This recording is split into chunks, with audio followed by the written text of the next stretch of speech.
إن الحمد لله نحمده ونستعينه ونستغفره ونؤمن به ونتوكل عليه ونعوذ بالله من شرور أنفسنا ومن سيئات أعمالنا من يهده الله فلا مضل له ومن يضلل فلا هادي له وأشهد أن لا إله إلا الله وحده لا شريك له وأشهد أن محمدا عبده ورسوله فإن خير الحديث كتاب الله وخير الهدي هدي محمد صلى الله عليه وسلم وشر الأمور محدثاتها وكل محدثة بدعة وكل بدعة ضلالة وكل ضلالة في النار فأعوذ بالله من الشيطان الرجيم بسم الله الرحمن الرحيم كل نفس ذائقة الموت وإنما توفون أجوركم. ہر قسم کی تعریف و توصیف، بزرگی و کبریائی، عظمت و شوکت، غلبہ اور دبدبہ محض اللہ رب العالمین ہی کے لیے لائق و سزاوار ہے۔ ہم عبادت بھی اسی کی کرتے ہیں، مدد بھی اسی سے مانگتے ہیں،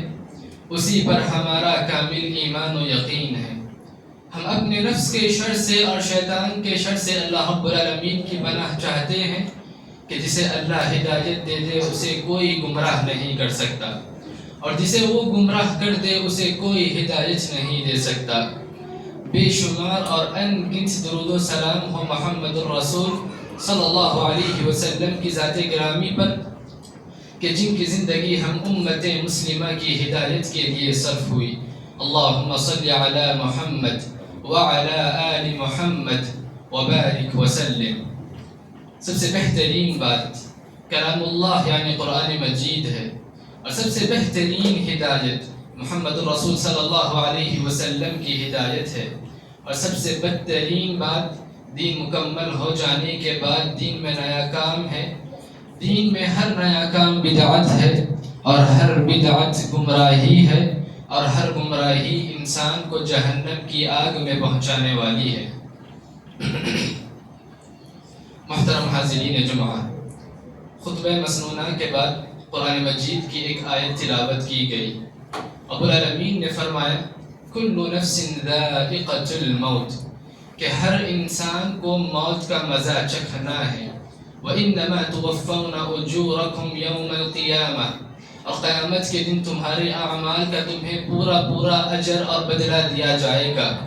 اور پھر تم تمہارے پروردگار کے جانب لوٹا دیے جاؤ گے جو کہ تمہارے درمیان فیصلہ کرے گا۔ یہ ایک مسلم حقیقت ہے کہ موت، اس کا انکار کسی نفس کو نہیں، چاہے پھر وہ انسان مسلمان ہو، دیندار ہو، کافر ہو یا فاجر ہو یا فاسق ہو، حتیٰ کہ ایک ملحد اور بددین انسان بھی موت جیسی حقیقت کا انکار نہیں کرتا۔ اللہ رب العالمین نے یہ قانون بنا رکھا ہے، یہ قانون مسلم کر رکھا ہے کہ ہر انسان تک موت پہنچنے والی ہے، ہر انسان کو موت کا مزہ چکھنا ہی ہے۔ یہی حقیقت، یہی بات واضح کرتے ہوئے اللہ رب العالمین نے قرآن مجید میں مختلف مقامات پر اپنے اہل ایمان بندوں کو تنبیہ کی، نصیحت کرتے ہوئے فرمایا لا الہ الا ہو کل شیء ہالک الا وجہہ، کہ اللہ رب العالمین کے سوا کوئی معبود پر حق نہیں، اور روئے زمین پر موجود ہر چیز ہلاک ہونے والی ہے، ہر انسان وفات پانے والا ہے۔ سورۃ الرحمن میں رب العالمین نے فرمایا کل من علیہا فان وَيَبْقَى وَجْهُ رَبِّكَ ذُو الْجَلَالِ وَالْإِكْرَامِ، کہ اس روئے زمین پر موجود ہر ذات، ہر انسان، ہر شخص وفات پانے والا ہے، کوئی چیز باقی رہنے والی ہے، کوئی انسان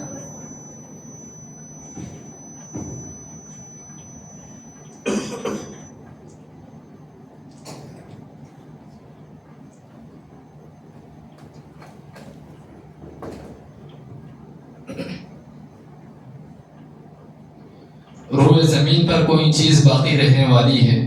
روئے زمین پر کوئی انسان موجود رہنے والا ہے، تو وہ کوئی انسان نہیں، وہ کوئی ذات نہیں سوائے پروردگار کے، سوائے رب العالمین کے۔ لہذا انسان کو یہ مسلم حقیقت قبول کرنی چاہیے اس انکار کا سبب صرف اور صرف انسان کی اپنی ہلاکت ہوگی کہ اگر وہ اس گمان میں رہے گا، اس زعم میں رہے گا، اس انجان میں رہے گا کہ اللہ رب العالمین اسے ہمیشگی کی زندگی عطا کرے گا۔ اگر ہم قرآن مجید کا تجزیہ کریں، قرآن مجید کا مطالعہ کریں، تو یہ کتاب و سنت ان دلائل سے، ان نصوص سے ہم بھری پڑی پائیں گی کہ اللہ رب العالمین ہر انسان کو وفات دینے والا ہے، کسی کو ہمیشگی کی زندگی حاصل نہیں۔ انسان جانتا ہے، انسان کو پتہ ہوتا ہے کہ وہ ایک نہ ایک روز مرنے والا ہے، پھر بھی یہ موت کا خوف، موت کے سلسلے میں رعب، موت کے سلسلے میں اندیشہ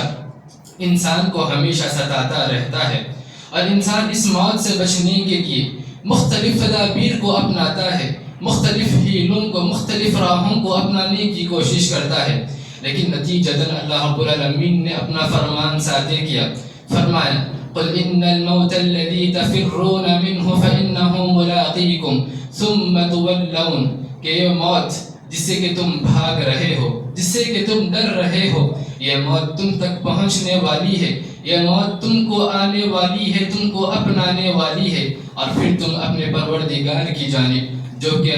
غیب اور حاضر کا علم رکھنے والا ہے لوٹا دیے جاؤ گے، اور پھر وہاں اللہ رب العالمین کی عدالت میں دنیا میں کیے گئے تمہارے سارے اعمال کا مکمل طور پر بدلہ دیا جائے گا۔ رب العالمین نے فرمایا وَلَوْ كُنْتُمْ فِي بُرُوجٍ مُشَيَّدَةٍ أَيْنَمَا تَكُونُوا يُدْرِككُمُ الْمَوْتُ وَلَوْ كُنْتُمْ فِي بُرُوجٍ مُشَيَّدَةٍ، کہ تم جہاں کہیں رہو، دنیا کے کسی بھی کونے میں کیوں نہ رہو، روئے زمین کے کسی بھی خطے میں تم کیوں پناہ نہ لے لو، یہاں تک کہ مضبوط ترین قلعوں میں تم اپنے آپ کو کیوں نہ محفوظ کر لو، یہ موت تم تک پہنچنے والی ہے، یہ موت تم تک حاضر ہونے والی ہے، پھر چاہے تمہارا نفس اس بات سے انکار کیوں نہ کرے۔ محترم حاضرین جماعت، اللہ رب العالمین کا یہ قانون، اللہ رب العالمین کا یہ ضابطہ ایسا مسلم ضابطہ ہے کہ اس سے انبیاء علیہم السلام جو کہ افضل البشر ہے، ساری انسانیت کے، سارے کائنات کے سب سے بہترین مخلوق ہے، یہ انبیاء علیہم السلام بھی موت کی اس سختی سے، موت کی اس حقیقت سے اپنے آپ کو محفوظ نہ کر سکے۔ اللہ رب العالمین نے نبی صلی اللہ علیہ وسلم کو مخاطب کیا، فرمایا أَفَإِن مِتَّ فَهُمُ الْخَالِدُونَ، پہلے فرمایا رب العالمین نے وَمَا جَعَلْنَا لِأَحَدٍ مِّن قَبْلِكَ الْخُلْدَ، کہ اے نبی علیہ السلام، ہم نے آپ سے پہلے کسی بھی انسان کو ہمیشگی کی زندگی عطا نہ کی، اور یہ کفار و مشرکین جو کہ آپ کے مقابلے میں آتے ہیں اور آپ کی باتوں کا انکار کرتے ہیں، یہ دعویٰ کرتے ہیں کہ انہیں کبھی موت آنے والی نہیں، ان مشرکین کو، ان کفار کو مخاطب کر کے آپ فرما دیجئے أَفَإِن مِتَّ فَهُمُ الْخَالِدُونَ، کہ اے نبی علیہ السلام، جب ہم آپ کو وفات دینے والے ہیں، جب آپ جیسے بہترین انسان وفات پانے والے ہیں، تو بھلا بتائیے کہ یہ لوگ کیسے زندہ رہیں گے، یہ موت ان تک کیوں نہ آ پہنچے گی۔ محترم حاضرین، رب العالمین نے قرآن مجید ہی میں ایک اور مقام پر فرمایا وَمَا مُحَمَّدٌ إِلَّا رَسُولٌ قَدْ خَلَتْ مِن قَبْلِهِ الرُّسُلُ، کہ محمد صلی اللہ علیہ وسلم اللہ کے رسول ہیں، اور آپ علیہ السلام سے پہلے انبیاء علیہ السلام کا بڑا طویل عرصہ گزر چکا ہے، آپ سے پہلے بہت سارے رسول آئے ہیں اور گزر چکے ہیں، اور اسی طرح جب نبی صلی اللہ علیہ وسلم بھی وفات پائیں گے یا پھر شہید کر دیے جائیں گے تو لوگ اپنے گمراہی میں پھر سے لوٹ جائیں گے۔ نبی صلی اللہ علیہ وسلم کی وفات بھی مسلم تھی، لہٰذا کسی بھی انسان کو جو کہ انبیاء علیہ السلام کے مقابلے میں عام انسان ہے، کسی بھی انسان کو موت کی سختی سے بچایا نہیں جائے گا، بلکہ ہر انسان کو موت کی دہلیز پر دھکیلا جائے گا، اور ہر انسان کو موت کا مزہ چکھنا ہی ہے۔ جب ابتدائی اسلام تھا،